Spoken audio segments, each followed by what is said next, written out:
Okay. Now, the build-up to the budget, Jim Chalmers very much setting the scene and setting expectation. Yeah, this is depressing. As a Liberal, I cannot condone what Prime Minister Morrison and Treasurer Frydenberg did during COVID and post-COVID. They just racked up the government debt, blew out the budget, blew away any chance of a surplus, ran the budget into deficit, and now Labor's continuing. It's not a reformist government.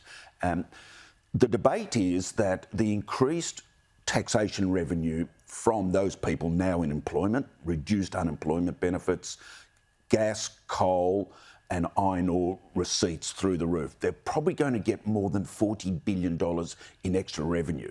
That should be used to try to balance the budget, not retire debt. That's almost an impossibility as things currently stand. He's not even considering that. I have some sympathy for him.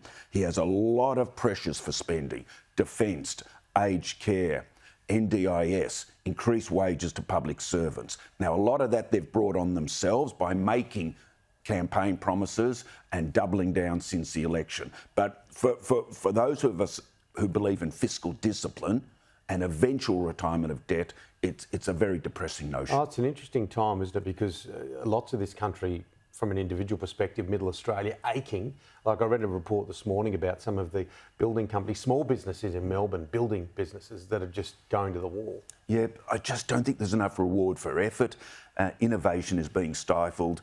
We're not addressing productivity. Economic reform and economic liberalism is off the agenda in this country, Tim. No one's debating it. We have to celebrate people's ingenuity and the work that they do.